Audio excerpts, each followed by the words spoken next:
이것이 복음이다. 보라, 구원과 교회 생활이다. 누가복음 19장 10절 말씀입니다. 인자가 온 것은 잃어버린 자를 찾아 구원하려 함이니라. 구약의 복음이 있습니다. 이사야 53장 5절 말씀입니다. 주님이 찔리신 것은 우리 허물 때문이요 주님이 상하신 것은 우리 죄악 때문이라. 주님이 징계를 받음으로 우리가 평화를 누리게 되었고 주님이 채찍에 맞음으로 우리가 나음을 받게 되었다라고 했습니다. 복음이죠. 고린도서 6장 2절 말씀입니다. 은혜 받는 것도 구원받는 것도 지금이다 라고 했습니다. 지금 우리는 어떠한 삶을 사느냐, 지금 우리는 구원의 삶을 살고 있느냐, 지금 주님과 함께 살아가고 있느냐 하는 것은 굉장히 중요한 것입니다. 누가복음을 통해서 우리가 두 가지를 핵심적으로 알 수 있습니다. 주님께서는 우리를 구원하시길 원하신다 하는 거고요, 또 하나는 교회 생활로 인도하신다는 것입니다. 그러니까 구원받는 것도 중요하고 그리고 교회 생활도 중요합니다. 이 두 가지가 우리의 인생에서 어찌 보면 전부라고 볼 수 있습니다. 그만큼 우리에게 중요한 말씀들이다라고 하는 것이죠. 누가복음을 우리가 좀 더 요약하고 그리고 말씀을 또 이어나가도록 하겠습니다. 누가복음 1장에는 데오빌로라는 각하가 나옵니다. 주님께서 사랑하시는 자, 또 주님을 사랑하는 자에게 쓴 책이다라는 그런 말씀이죠. 누가복음 2장에는 예수님이 베들레헴에 태어납니다. 떡집입니다. 빵집입니다. 주님께서 우리에게 생명의 빵이 되셨다라는 그런 말씀이시고, 구유에 태어나셨는데 구유는 짐승이 먹는 그릇이에요. 그러니까 주님께서는 우리 짐승 같은 우리들이 예수님을 먹고 살아야 된다라고 하는 것을 알려주기 위해서 구유에 태어나셨습니다. 그리고 목자들이 찾아옵니다. 예수님께서 이제 이 땅에 선한 목자로 오셨다라고 하는 것을 알려주기 위해서인 것입니다. 누가복음 3장에는 침례 요한에 대해서 나오죠. 침례 요한이 물로서 침례해 줍니다. 그리고 예수님을 소개하는데 예수님은 성령과 불로서 침례하시는 분이다라고 했습니다. 그래서 이 물침례와 성령 침례와 불침례는 사실 같은 건데요, 물침례는 회개를 위해서 그런 거고요, 성령 침례는 알곡을 모아 국간에 드리는 것이고, 불침례는 쭉정이를 불로 태우는 것이다 라고 하는 거죠. 그래서 알곡과 쭉정이가 여러분 마음속에 있습니다. 그러니까 쭉정이를 부지런히 태우시고 말씀으로 태우시고, 그리고 알곡은 자꾸 모아 드리는 겁니다. 이 두 개가 말씀이에요. 그러니까 진리의 말씀이 있고 거짓의 말씀이 있어요. 여러분 속에서 거짓의 말씀이 자꾸 태워져야 되는 거예요. 그래서 진리의 말씀을 자꾸 들으면 거짓의 말씀이 태워져요. 그러니까 진리의 말씀을 자꾸 들으면 쭉정이가 날아가게 돼 있습니다. 그러니까 그렇게 진리의 말씀을 자꾸 들음으로써, 성령 충만함으로써 우리의 속에는 쭉정이가 불에 태워져야 된다라는 그런 말씀입니다. 누가복음 4장에는 시험 받으시는 예수님이십니다. 성령에 이끌려서 시험을 받을 수밖에 없는 것은 선악과 문제, 예수님께서 이제 이 문제를 해결하기 위해서 이 땅에 오셨는데요, 우리가 선악과 문제죠. 육신의 정욕, 안목의 정욕, 이생의 자랑이라고 하는 먹음직 보암직 탐스럽게 하는 그 선악과를 먹고 이 땅에 죄가 들어왔잖아요. 죽음과 죄가 들어왔는데 예수님께서 그 죄를 해결하기 위해서 광야에서 시험을 받으시고 이기셨단 말이에요. 그리고 이제 십자가 못 박혀 돌아가시면서 죽으시면서 우리의 죽음까지도 해결하신 거예요. 그래서 선악과 죄 때문에 죽음이 왔는데 예수님은 시험도 이기시고 그리고 죽음까지도 끝내셨다라고 하는 것입니다. 그래서 이 두 가지를 너희가 믿느냐 이런 거죠, 성경에. 그래서 예수님을 너희가 믿느냐 하는 것은 이 두 가지 사실을 해결하신 예수님을 믿느냐라는 그런 말이거든요. 예수님을 믿고 구원받는다는 것이 바로 그렇습니다. 시험 받으신 다음에 그래서 이제 이기시고 귀신을 쫓아내고 병을 고치셨다라고 하는 것이죠. 그래서 누가복음 5장에는 그물을 내려라, 우리 영 깊은 곳에, 너희 마음 깊은 곳에 그물이라는 천국, 예수님을 네 마음속에 모셔드리고 내려야 된다라는 그런 말씀입니다. 나병 환자를 고치십니다. 온몸에 나병 환자 걸리면 주님께서 치료하십니다. 그리고 그것은 온전하다, 정하다라고, 온몸에 나병 환자 걸린 것은 정하다라고 했습니다. 그래서 이것을 주님께서 이제 치료하시죠. 원죄, 자범죄, 모든 죄를 용서하신 주님이십니다. 그리고 중풍병자를 치료하십니다. 이 중풍병자는 우리의 지붕을 뜯어내고 이제 주님을 만나게 됐어요. 그러니까 우리의 모든 생각과 우리의 지붕은 다 어디 있냐면 머리에 있거든요. 지시하는 것이요. 이 머리에 있는데 이 머리를 다 뜯어내고 그리고 주님을 만날 필요가 있다라는 겁니다. 주님 만나면 해결되는 거죠. 그래서 너를 이제까지 끌고 왔던 것을 네가 이제 그 환경을 들고 네가 살아야 된다라는 것입니다. 사실 아프기만 해봐도요, 가정에 문제만 있어도요, 참 그 환경이 우리를 짓누릅니다. 그 환경이 나를 이끌어가는 거죠. 그러니까 괴로운 겁니다. 근데요, 우리가 그 환경을 들고 나갈 수만 있다면, 그죠? 예수님을 만나가지고 치료받아서 그 환경을 들고 나갈 수만 있다면 얼마나 축복이겠어요. 그런 사건이 누가복음 5장에 나와 있습니다. 새 포도주는 새 부대에 넣어야 된다라고 했습니다. 새로운 언약, 그 말씀은 너 그 교회 안에, 새로운 교회 안에, 새로운 마음 안에 있어야 된다라는 그런 말입니다. 누가복음 6장에는 안식일에 이삭 잘라 먹은 제자들에 대해서 주님이 변호하십니다. 그러면서 안식일의 주인이 주님이시다라고 했어요. 그래서 안식일이라고 하는 것은 예수님이 일하는 날이에요. 우리는 쉬는 날이고 예수님은 일하는 날이다. 그걸 안식일이라고 그렇게 말해요. 그러니까 우리가 만약에 일을 한다면 어떤 일을 해야 되냐? 나의 일을 중지하고 예수님의 일을 하는 날을 안식일이라고 그래요. 그러니까 어제도 안식일, 오늘도 안식일, 내일도 안식일이 되는 거죠. 내 일을 중지하고 주님의 일을 하게 된다면 그날을 안식일이라고 그런다, 이 말이죠. 금식일과 똑같아요. 금식이라고 하는 것은 내가 먹는 것을 중지하고 그리고 예수님을 먹는 날, 그것을 금식이라고 이렇게 얘기하는 겁니다. 그것은 내 말을 중지하고 예수님의 말을 하면서 살아야 된다라는 것을 금식이라고 이렇게 말하는 거예요. 의미가 좀씩 있기 때문에 좀 성경을 글자 그대로 읽다 보면 이해가 안 되는 것들이 참 많죠. 침례, 세례, 침례라고 하는 것은 우리가 죽는 겁니다. 그래서 내가 죽고 예수 그리스도가 부활하여 사는 것을 침례라고 해요. 그래서 침례와 금식과 안식일은 똑같은 것이다 라고 여러분에게 설명을 했습니다. 그럼 누가복음 6장에 제자를 부르시고 그리고 산상수훈합니다. 심령이 가난한 자는 배가 고프고 배가 고프니까 회개하고 애통하게 된다. 여기서 심령이 가난한 자는 복이 있다라고 할 때 이것이 반대로 돼 있어요. 복이 있는 사람은 심령이 가난해진다라고 돼 있습니다. 복이 있는 사람은 애통하게 된다. 복이 있는 사람은 영적으로 배고프게 된다라고 그런 말씀입니다. 여러분, 진짜 복 받으면 어떻게 되나요? 심령이 가난해집니다. 진짜 복 받으면 심령이 배고파집니다. 진짜 복 받으면요, 그 복 받은 사람이라 그래요. 그런 걸. 그래서 복 받은 사람은 심령이 가난해지니까 배가 고파요. 영적으로 배가 고파요. 말씀을 자꾸 구하게 된단 말이에요. 그러다 보니까 회개하고 애통하게 된다는 거죠. 그러니까 하나님께서 그 사람을 위로해 주실 수밖에 없다. 그래서 심령이 가난한 사람은 천국을 주시고요, 배고픈 사람에게는 배부르게 만들어주시고, 그리고 애통하고 고통스럽게 생각하고 자기를 회개하는 사람에게는 웃음을 주실 것이다 라고 하는 것이 주님의 축복입니다. 그럼 누가복음 6장에는 또 원수를 사랑해라, 높은 차원의 용서를 해야 된다. 세상 사람들이 하는 것과 좀 다르게 원수도 사랑할 정도의, 원수도 용서할 정도의 사랑을 해야 된다라는 그런 말씀을 하고 있습니다. 들보를 빼어라, 그리고 티를 빼어줘라 라는 그런 말이죠. 새 포도주는 새 부대에 넣어야 된다. 좋은 나무 대신 예수님, 또 나쁜 나무 대는 나. 그래서 어떤 나무로 이제 집을 건축할 것이냐. 좋은 나무 대신 예수님으로 집을 건축해야 된다. 그것을 반석 위에 세운 집이다 라고 이야기하는 거고요. 나쁜 나무인 나를 통해서 집을 세운다 그러면 모래 위에 세운 집이다 라고 이야기하는 것입니다. 누가복음 7장입니다. 누가복음 7장에 보면 백부장의 종을 고쳐주는 장면이 나오고요, 과부의 아들을 살려줍니다.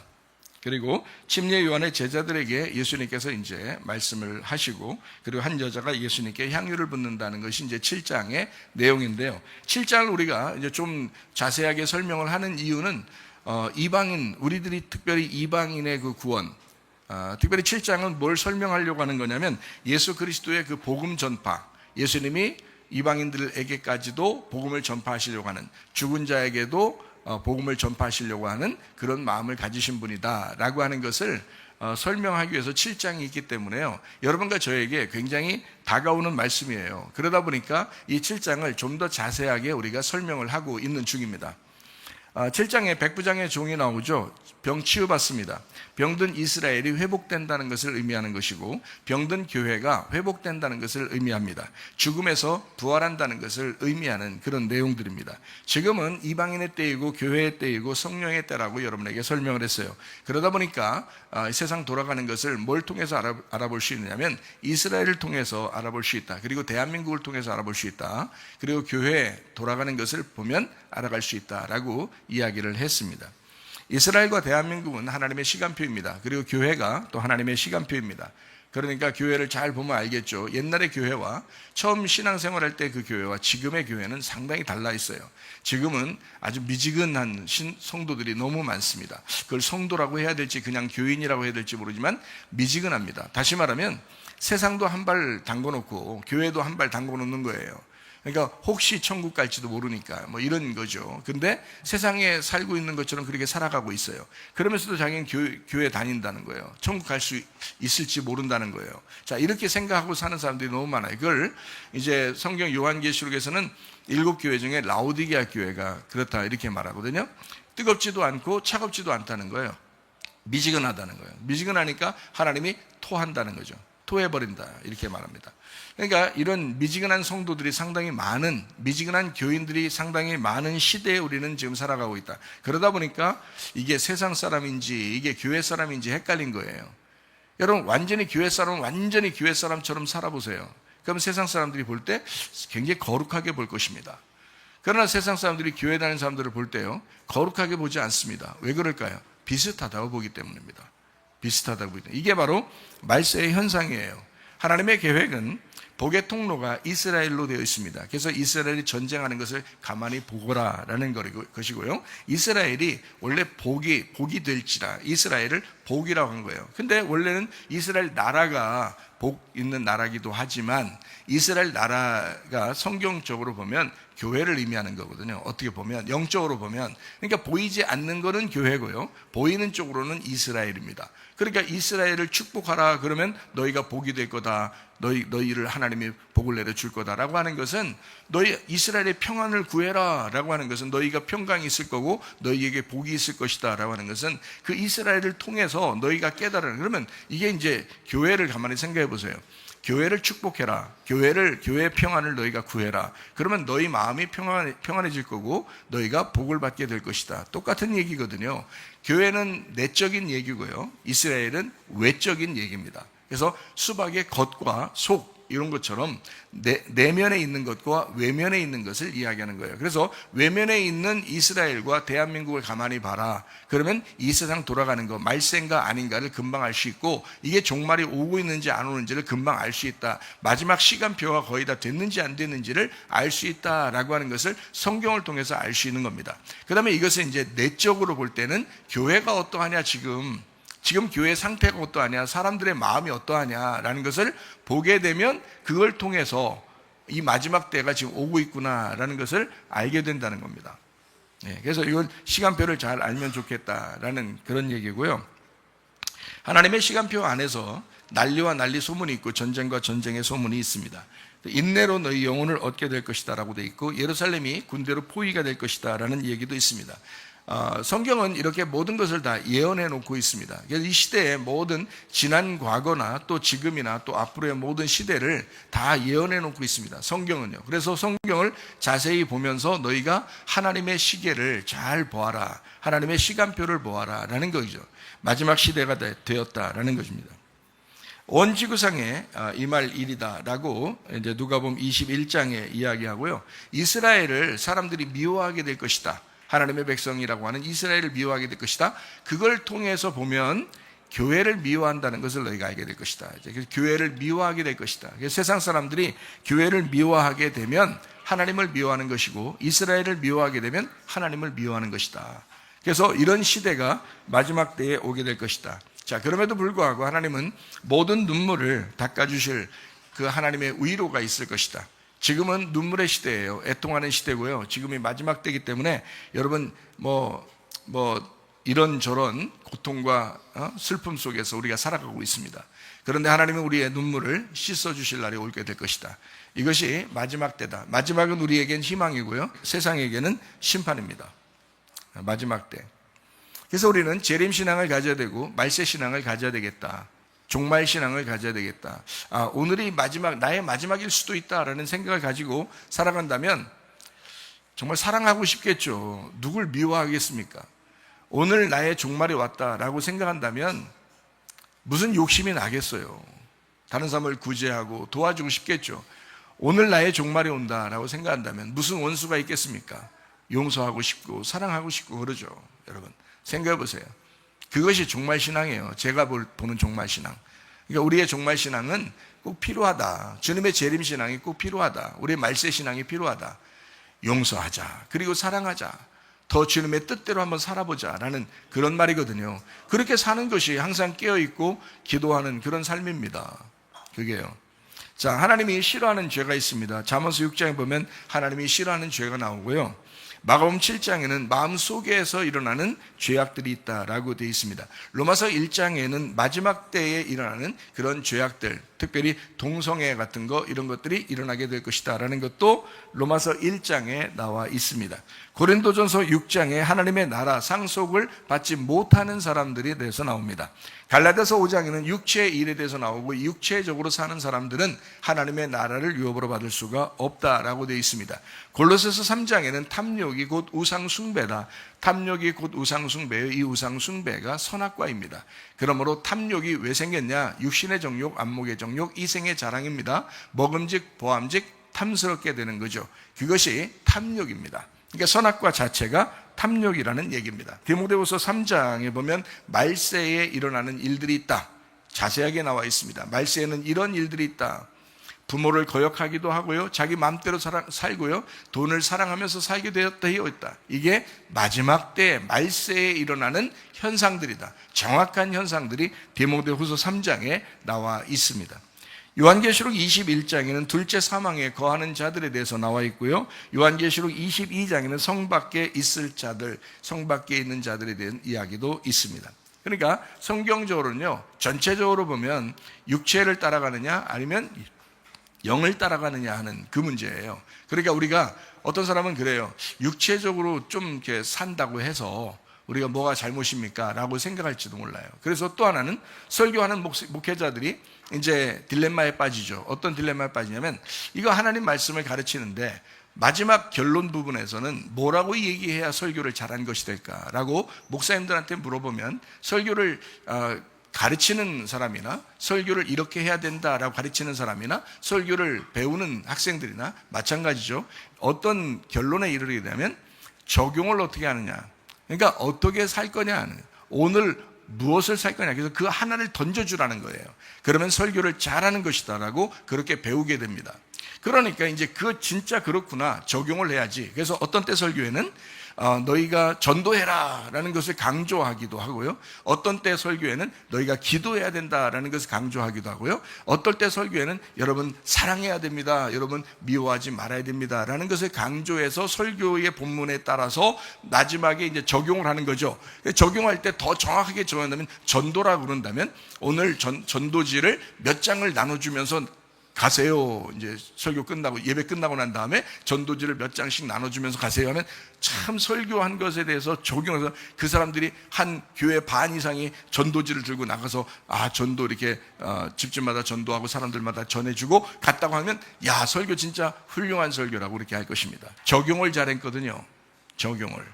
그래서 이건 적용이 잘 된 설교다라고 하는 거예요. 그게 그 딜레마예요. 목사님들이 그렇게 잘 설교하고 싶은 거예요. 목사님들이요. 근데요, 여러분 잘 생각해 보세요. 전도하는 거요, 전도지 나눠주는 거요, 그 당연한 거 아닙니까? 나눠주라고 그날 해야 나눠주는 겁니까? 자, 기도하라고 했을 때 그 기도하라는 적용이 오늘 기도하라는 설교를 했기 때문에 오늘 기도한다. 그럼 나머지 날은 어떻게 하나요? 그럼 찬양하라고 그러면 오늘 찬양하나요? 그럼 다음 날은요? 자, 사랑하라, 용서하라 그러면 가다가 내가 한 명이라도 용서해야지. 그래서 전화해가지고 막 용서했어요. 그 다음 날은요, 또 다른 미워하는 사람은요, 어떻게 할 건데요? 계속해야 되는 거 아닙니까? 그러니까 어떤 것에 대해서 설교했고 또 그에 대해서 적용했다. 그러면 설교를 잘했다. 그럼 목사님이 설교 잘했다는 걸 뭐 칭찬 듣기 위해서 설교하는 겁니까? 저는 그렇게 생각하지 않습니다. 설교는 하나님 말씀을 가르치는 거예요. 하나님 말씀을 가르친다는 것은 뭘 가르치는 거냐? 예수 그리스도를 전달해 주는 거예요. 예수 그리스도라는 그 나무가 되게, 그 나무를 전달해 주는 거예요. 그러면 자동적으로 열매가 열리죠. 미워하지 않게 되고 사랑하게 되고 전도하게 되고 기도하게 되고 열심을 내게 되고 찬양하게 되고 예배하게 되고, 당연한 거 아닙니까? 남편을 사랑하게 되고 남편을 존경하게 되고 아내를 사랑하게 되고 아내를 존경하게 되고 당연한 거 아닙니까? 자, 설교 시간에 그 얘기 했으니까 하는 거예요? 아니면 여러분 속에 예수가 들어가면 가능한 것입니까? 예수가 들어가면 그냥 자동적으로 일어나게 돼 있어요. 성령의 말씀, 예수 그리스도에 대해서 말하는 거예요. 예수 그리스도만 전달해 주면, 당신 속에 예수만 들어가면 가능하다는 거예요. 어떠한 것도 일어난다는 것입니다. 초대교회가 그랬어요. 바울이 그런 설교를 했어요. 베드로가 그런 설교를 했어요. 다른 말 하지 않았습니다. 너희들 집에 나가거나 집에서는 이렇게 행동하고 사회에서는 이렇게 행동하고 가정에서는 이렇게 행동해라. 그거 하나하나 낱낱이 때마다 말씀 증거할 때마다 그렇게 말했을까요? 바울이나 베드로가? 그렇지 않았습니다. 그들은 예수 그리스도에 대해서 전달했습니다. 복음을 전달했습니다. 구약에 있는 이 모든 율법의 말씀이 예수 그리스도에 대해서 이야기하는 것이라고 예수 그리스도를 전달해 주려고 했단 말이에요. 예수 그리스도를 부지런히 전달했더니 예수가 들어온 사람은 사람이 바뀌더라. 그냥 그 자체가 바뀌더라는 거지. 뭘 하라고 했으니까 그날 하는 거예요? 그렇지 않습니다. 착각했습니다. 착각입니다. 설교자가 그런 딜레마에 빠지면 영원한 그 딜레마에서 헤어나지 못할 것입니다. 그러나 저는 그 딜레마에서 벗어났습니다. 주님을 만났습니다. 예수 그리스도를 정확하게 만났습니다. 복음의 예수님을 만났습니다. 예수님이 너무 좋아서 예수 그리스도를 이야기합니다. 예수님만 이야기해도 부족하다 이 말이에요. 그러니까 살 것 같은 거예요.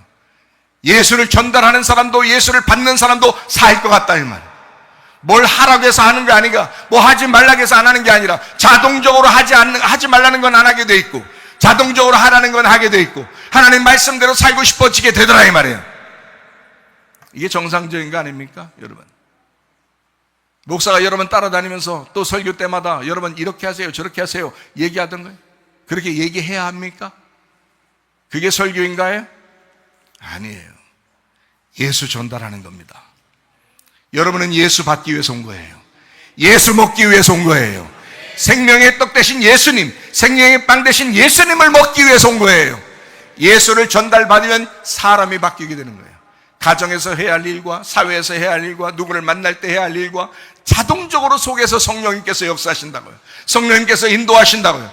이렇게 해야 되겠구나, 저렇게 해야 되겠구나. 때때로 자기가 자기 뜻대로 했을 때 회개하면서 하나님의 뜻을 구하면서 살게 돼 있단 말입니다. 예수만 여러분 속에 들어가게 되면 그게 좋은 설교예요. 저는 그 주님을 만났습니다. 그래서 여러분에게 부지런히 예수님에 대해서 이야기하는 겁니다. 말세의 징조가 있습니다. 다니엘서 12장에 보면 과학이 발달합니다. 빠른 교통수단이 더 발달합니다. 그리고 지식이 폭발합니다. 그리고 이단이 증가합니다. 누가복음 21장 같은 데 보니까 거짓 선지자 이단들이 증가합니다. 그리고 전쟁이 있습니다. 기근이 있습니다. 지진이 납니다. 기독교인들이 핍박을 당합니다. 교회를 사람들이 미워합니다. 그리고 예루살렘이 포위가 되고 CBDC라고 하는 모든 국제 통화가 서로 연결돼서 하나 되려고 합니다. 그리고 동성애가 발달할 것입니다. 그래서 세계 정치나 경제나 종교가 연합하게 될 것이다. 이것이 누가복음 21장의 내용들입니다. 그러므로 성경대로 이루어질 것이다. 이럴 때 우리는 어떻게 해야 되냐? 항상 깨어있어 기도해야 되겠다. 항상 깨어있어 기도해야 되겠다. 주님께서 오신 것은 잃어버린 자를 찾아 구원하려 함이니라 라고 되어 있습니다. 백부장의 종이 치료받았다면 이방인 죄인이 구원받는 것을 의미합니다. 맥추절이라고 하는 오순절, 성령 충만 받는 그 날의 목적이 있습니다. 이유가 뭘까요? 유대인을 구원하고 유대인을 통한 교회가 건축되기 위해서입니다.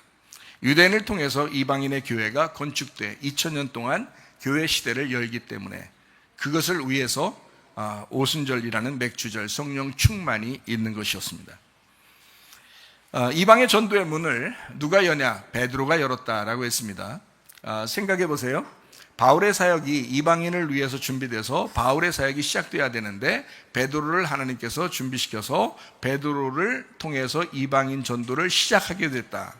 왜냐하면 마태복음 16장에 보니까 천국의 열쇠를 베드로에게 줬기 때문에 그렇다라는 말이죠. 그래서 베드로가 열쇠로 열어주면 그 다음에 이제 바울이 가가지고 전도하게 된다라는 것이 이제 사도행전의 역사입니다. 스데반이 순교 당합니다. 사도행전 7장 8장에 나와 있는 이야기입니다. 그리고 사도행전 9장에 바울이 회개하고 회심하게 됩니다. 주님을 만나죠. 그러면 곧바로 일해야 되는데 그렇지 않아요. 사도행전 10장에 보면 베드로가 고넬료를 만나서 이방인을 구원합니다. 이방인 첫 번째 구원자다라고 성경은 이야기하고 있습니다. 이방인 첫 번째 구원은 베드로가 했습니다. 그 다음에 사도행전 11장부터 12장, 13장을 걸쳐서 쭉 바울의 사역이 시작되는 것입니다. 베드로가 먼저 열어주고 그 다음에 바울의 사역이 이루어졌다라는 그런 말씀입니다. 예수님은 어떤가요? 예수님은 유대인 사역 안에서 오셨습니다. 그게 3년 반입니다. 그래서 하나님의 아버지의 일을 예수님은 3년 반 동안 하게 되었다. 그리고 예수님의 제자들이 나머지 3년 반의 일을 하게 되었다. 그리고 다니엘 70일에가 완성이 되었다라는 것입니다. 여러분 잘 생각해 봐요. 사람들은 7년 대환란 뭐 이런 얘기를 많이 하죠. 근데 7년 대환란에 오해가 있습니다. 7년 대환란 하니까 사람들은 7년 동안 어쨌든 환란이 와야 된다라는 것을 자꾸 생각하면서 성경을 봅니다. 여러분 생각해봐요. 환란이라고 하는 것은 예수님의 제자 시대 때도 환란이 있었습니다. 그리고 그 이후 시대에도 환란이 있었습니다. 지금 시대에도 환란이 있습니다. 사람들은 뭐 전염병이 어떠네 하면서 교회를 갖다 문 닫게 하는 경우가 있었죠. 얼마 전에도. 그러니까 이것도 교회에 대한 환란입니다. 자, 어떻게 보면 또 환란이 또 올 수도 있습니다. 자, 이것이 7년이 됐든 6년이 됐든 5년이 됐든 8년이 됐든 10년이 됐든 자, 환란은 언제든지 있어 왔어요. 그렇지 않습니까? 항상 환란이 있어 왔단 말이에요. 근데 사람들은 그 환란의 모든 것들을 다 무시하고 깡그리 무시하고 앞으로 7년 동안 환란이 올 것이다 라고 하는 생각을 자꾸 하게 되는 것이 다니엘서 9장에 나오는 70일에 때문에 그렇습니다. 이 71회라고 하는 것은 예수님과 주님의 제자들이 완성을 했어요. 그러니까 여러분 생각해 보세요. 아유 목사님 그래도 7년 대환란이라는 얘기를 사람들이 많이 얘기하던데 목사님 혹시 이러다가 목사님 얘기가 틀리면 어떻게 합니까? 라고 생각할지 모르잖아요. 여러분 성경을 많이 읽으세요. 제가 틀렸다는 것을 여러분이 성경을 많이 읽고 증명하세요. 그런데 성경을 많이 읽으면 읽을수록 여러분은 그걸 발견하지 못할 것입니다. 7년 대환란이라는 사실을 발견하지 못할 것입니다. 7년 대환란의 얘기가 성경에 없어요. 만약에 3년 반이면 또 혹시 모르겠어요. 3년 반이라고 하는 환란이라고 하는 그 핍박은 성경에 나와 있어요. 요한계시록에도 3년 반이라고 하는 3일 반, 3년 반이라고 하는 그 고난, 그 핍박이라는 그런 것은 어느 정도 인정하게끔 써놨어요. 그럼 몰라도 7년 대환란 이런 말은 없어요. 성경에요. 자, 그러면 이 말이 어떻게 나온 거냐? 다니엘서 9장에 나오는 71회 때문에 나온 이야기입니다.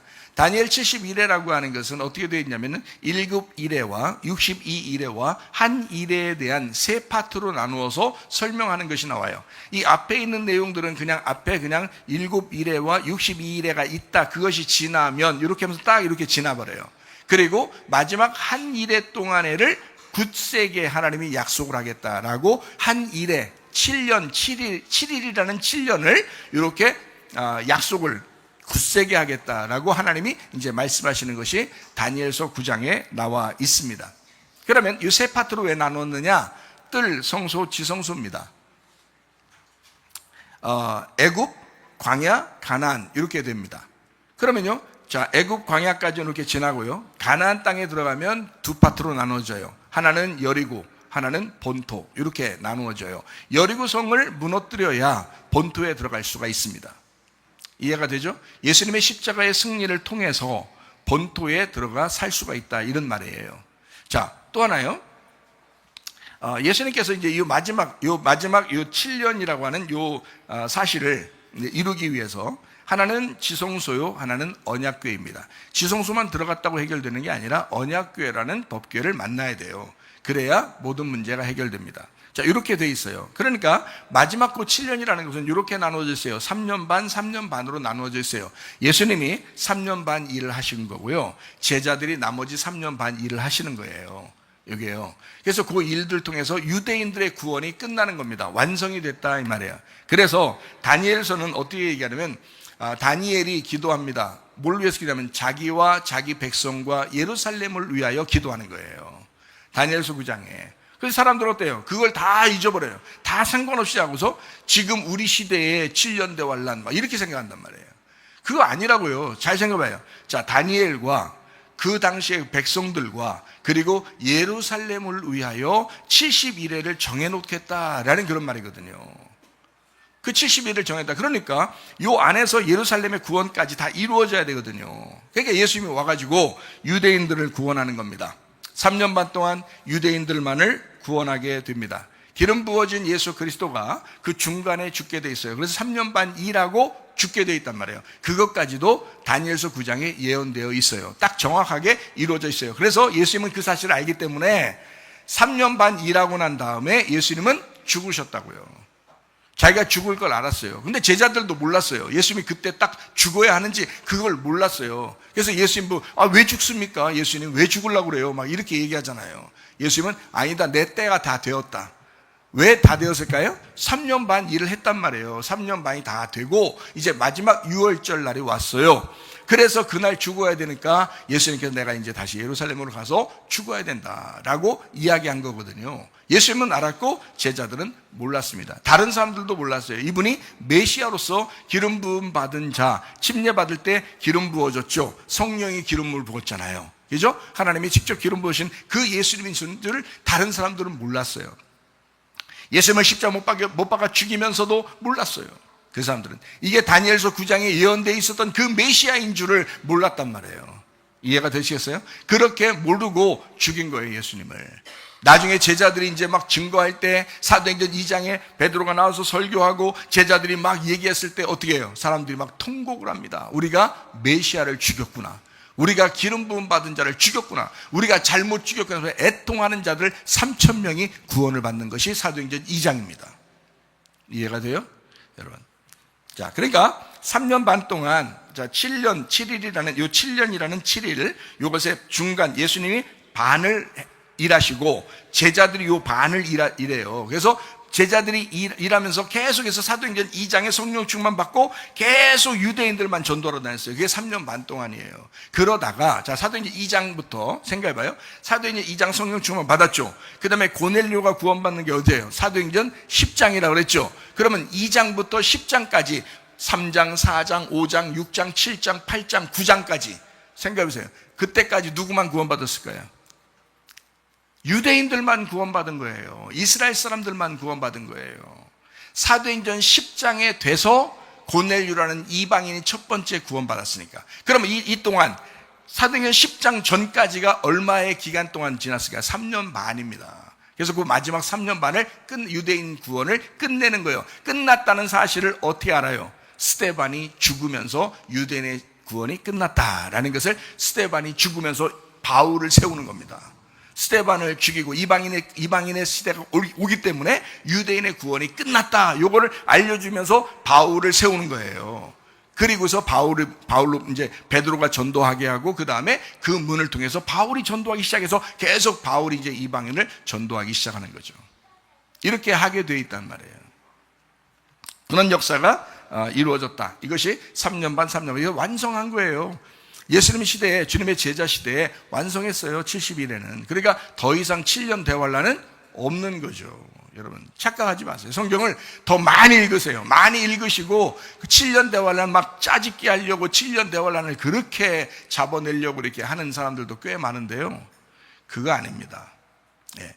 앞으로 환란이 7년이 올지 8년이 올지 3년이 올지 3년 반이 올지 1년이 올지 6개월이 올지 아무도 몰라요. 상관없어요. 언제든지 환란이 있었어요. 그러나 주님께서는 우리와 함께 하실 것입니다. 우리를 지키시고 건져내실 것이다. 그 말입니다. 자, 예수 그리스도가 이 땅에 오실 때 유대인들 구원을 위해서 오셨다라고 했기 때문에 예수님이 이방인들을 일부러 찾아가지고 구원한 적 있어요? 없어요? 없어요. 다 유대인들만 구원했어요. 38년 된 병자도 유대인이고요. 삭개오도 유대인입니다. 사마리아 여자도 구원했잖아요. 일부러 찾아가서 구원했잖아요. 사마리아 여자도 유대인 피가 흐릅니다. 그 사람 이스라엘 사람이에요. 사마리아 여자가 뭐 사마리아고 다른 이방입니까? 아니에요. 사마리아가 이스라엘 안에 있어요. 그 이스라엘 땅의 사람이에요. 사마리아가. 다른 나라가 공격해서 정복했기 때문에 사마리아라는 나라가 있지만 그도 역시 아브라함의 자손으로 계속해서 피가 흐르는 그런 사람이라고요. 예수님은 그런 이스라엘 사람들을 위해서 와서 구원하고 전도하는 것이었다라는 것입니다. 그래서 수르보니게 여인이 왔을 때 예수님이 뭐라고 했다고요? 자녀의 떡을 개에게 줄 수 없다. 자녀의 빵을 개에게 전달할 수 없다라고 말했습니다. 그때 수르보니게 여인이 정확하게 알았어요. 맞아요. 저는 개입니다. 그러나 자녀들이 먹던 부스러기를 개한테 던져주면 그래도 먹지 않습니까? 먹다가 부스러기로 떨어지면 그거 주워 먹지 않습니까? 개들도. 그건 나에게 그거 부스러기 보고만 하나 주세요. 예수님이 뭐라고 말해요? 야, 참 믿음이 좋다. 너 믿음이 좋다. 그러면서 너의 딸이 구원을 받았다. 너의 딸이 치료를 받았다. 라고 이야기했습니다. 악한 영이 떠나갔다. 귀신이 떠나갔다. 더러운 영이 떠나갔다. 네가 그 말을 하였으므로 네가 그 믿음, 너의 믿음을 통해서 그렇게 되었다라고 이야기합니다. 다시 말하면 예수님이 직접 가서 막 치료해주고 그러지 않았어요. 예수님이 직접 가서 치료해주는 사람들은 유대인, 이스라엘 사람들이었습니다. 그러나 그 말이, 그 믿음이 가서 치료가 되었다. 그 믿음이. 자, 이렇게 된 것은 수르보니게 여인도 부스러기 복음으로 구원받게 되었다. 여러분과 저도 부스러기 복음으로 구원받았습니다. 자, 백부장이 있습니다. 이 백부장, 자기 집에 들어오는 것을 감당하지 못하겠다라고 이야기한 사람이었습니다. 정확하게 주님을 알았죠. 말씀만 하옵소서. 주님께서 뭐래요? 믿음이 참 좋다. 너 큰 믿음 가졌다. 야, 이만한 큰 믿음을 내가 이스라엘에서도 볼 수 없었는데 라고 얘기합니다. 믿음을 칭찬합니다. 그러면서 그 큰 믿음에 대해서 이야기하고 그 하인을 고쳐주시는 장면이 나옵니다. 직접 가서 고치지 않았습니다. 너의 믿음이, 네가 그 말 했기 때문에 치료받았다라고 역시 그렇게 이야기했습니다. 큰 믿음이라고 하는 것은 무엇일까? 보이는 믿음이 아니라 보이지 않는 것을 믿는 것을 큰 믿음이라고 이야기한다. 보이는 것을 믿는 것은 누구나 다 해요. 그러나 보이지 않는 것을 믿는 것을 큰 믿음이라고 한다. 여러분, 아직 이루어지지 않았잖아요. 그러면 그것에 대해서 믿는 겁니다. 제가 예전에 몸이 엄청 아팠어요. 엄청 아파서 하나님 앞에 몇 수년을 아팠기 때문에 도저히 안 낫을 것 같았어요. 근데 어느 날 갑자기 낫을 것 같은 거예요. 내가 하나님 앞에 기도하고 이것을 믿고 있으면 낫을 것 같은 거예요. 어느 날 갑자기 그런 마음이 들어왔어요. 그러니까 하나님 앞에 기도했습니다. 하나님, 내가 오늘 내가 이렇게 고백합니다. 그리고 내가 3일 동안 믿겠습니다 그랬어요. 3일 동안. 왜냐하면 하루도 안 아픈 날이 없었고 아침 저녁으로 약 먹으면서 제가 살았기 때문에 내가 3일 동안 이것을 약 안 먹고 믿고 기다린다는 것은 쉬운 일이 아니었어요. 하나님 앞에 그렇게 고백하면서 기다렸거든요. 근데 기도하고 그 다음날 점심때까지 똑같이 아프더라고요. 똑같이 아프더라고요. 근데 나는 믿었어요. 3일 동안은 어쨌든 약속을 지키려고 3일 동안 내가 약속을 했으니까 3일 동안은 내가 믿고 있으려고 그대로 지키려고 했거든요. 근데 지금도 그게 생생해요. 뭐 병원에 간 것도 아니고 그냥 내 방에서 하나님 앞에 기도하고 그리고 이제 그날부터 난 낫으리라. 하나님께서 나에게 내 몸을 만져주시리라. 이렇게 하고서 기도하고 그래서 이제 있는데 그날 저녁 여전히 아프더라고요. 그날 다음날 일어났는데 또 여전히 아파요. 점심때까지. 근데 점심때 딱 됐는데 이상하게 안 아픈 거예요. 이상하게 안 아파요. 그때부터 지금까지 제가 안 아픕니다. 그 문제는요. 참 희한하죠. 그러니까 이게 뭐 희한한 게 아니죠. 보이지 않는 거를 내가 믿은 겁니다. 보이지 않는 하나님을 제가 믿은 거예요. 그것을 나는 변함없이 3일 동안 내가 믿고 있으리라 라고 결심을 했던 거거든요. 저는 약속 좀 잘 지키거든요. 말하면 그대로 지키는 편이에요. 제가 약속을. 그래서 3일 동안 내가 그대로 있으리라 해놓고 실제로 3일을 기다리려고 했어요. 그랬더니 하나님이 3일까지는 안 가게 하고요. 하루 안 지나고 반나절, 그러니까 반나절 이렇게 만에 하나님이 치료해 주시는 것을 제가 경험했습니다. 보이지 않는 믿음, 그것이 큰 믿음이다. 보이는 것은 큰 믿음이 아니다. 바벨탑을 짓는 것은 보이는 믿음이었습니다. 그것은 큰 믿음이 하나님께서 무너뜨리죠. 그러나 아브라함은 갈 바를 알지 못하고 갔다 그랬습니다. 큰 믿음입니다. 하나님이 인도하시는 믿음, 하나님이 함께 하시는 그 믿음. 말씀에 의한 믿음으로 여러분, 저와 여러분이 천국에 갑니다. 천국 가는 것은 여러분 뭔가 행동했기 때문에 천국 가는 게 아니에요. 말씀에 의한 그 믿음으로 천국 가게 된다라는 그런 말씀입니다. 백부장, 그 하인이 구원받았습니다. 자, 치료받았습니다. 백부장 어떤 사람이었다고 하는 거예요? 참 선한 사람이었다. 왜냐하면 그 아픔에 함께 동감하려고 하는 그런 마음을 가진 사람이었기 때문에 참 선한 사람이었다라는 것을 우리는 알 수 있습니다. 사도행전 10장에는 고넬료가 참 선한 사람이었다. 그리고 경건한 사람이었다. 다른 사람을 많이 구제하는 사람이었다라고 나와 있습니다. 하나님이 구원하시는 사람은 참 이런 마음을 가진 사람들이었어요. 특별한 사람. 백부장 구원받지 못하는 이방인의 시대에 구원받았어요. 놀랍죠? 근데 그럴 만한 사람이었다. 사도행전 10장에도 이방인 첫 번째 구원, 이 온 지구상에서 한 명의 이방인을 첫 번째 문을 열어주면서 구원해야 되는데 누구를? 고넬료를. 그럴 만한 사람이었다. 자, 여러분과 제가 어떻게 살아야 되는가 좀 아시겠죠? 어떤 믿음으로, 어떤 마음으로 살아가야 되는가라고 하는 것을 우리는 이해합니다. 누가복음 7장 32절 말씀입니다. 비유하건대 아이들이 장터에 앉아 서로 불러 이르되 우리가 너희를 향하여 피를 불어도 너희가 춤추지 않고 우리가 곡하여도 너희가 울지 아니하였다 함과 같도다라고 했습니다. 주님과 교회에 사람들이 관심이 없습니다. 지금 시대에 똑같습니다. 주님에게 관심이 없습니다. 교회에 관심이 없습니다. 이렇게 하자게도 이렇게 하지 않고 저렇게 하자고 하면 또 저렇게 하지도 않고 하여튼 이러지도 못하고 저러지도 못하게 만드는 요즘 사람들은 관심이 없습니다. 주님에게도 관심이 없고 교회에도 관심이 없습니다. 교회 다니는 사람들도 교회에 관심이 없습니다. 주님에게는 관심이 있다고 얘기는 합니다. 근데 그 주님이 교회라는 사실은 깨닫지를 못합니다. 그래서 주님에게 관심이 있다고 하면서 주님에게 기도한다고는 하면서 교회에 관심이 없습니다. 참 놀랍죠. 이런 시대예요. 그러니까 마지막 때라고 하는 겁니다. 말세라고 하는 겁니다. 그런데 참 이런 사람이 있는데도 불구하고 누가복음 7장에 이런 사람이 있는데도 불구하고 상관없이 주님은 많은 병약한 사람들, 전염병으로 고통받는 사람들, 악령 들린 사람들을 고쳐주시고 많은 소경도 보게 해주시는 그런 분이십니다. 이럼에도 불구하고 사람들의 상황, 사람들의 마음에 어떠하냐라는 것을 보고 치료해주는 그런 분이 아니라 상관없이 주님은 치료하시는 하나님입니다. 근본적으로 주님은 사랑이 많으신 하나님이십니다. 요한일서 4장 8절 16절 말씀입니다. 사랑하지 아니하는 자는 하나님을 알지 못하나니 이는 하나님은 사랑이심이라. 하나님이 우리를 사랑하시는 사랑을 우리가 알고 믿었노니 하나님은 사랑이시라. 사랑 안에 거하는 자는 하나님 안에 거하고 하나님도 그의 안에 거하시느니라 라고 되어 있습니다. 일방적인 사랑을 강조하는 그 아가페 사랑, 그것이 바로 주님이십니다. 예수님 자체가 사랑이래요.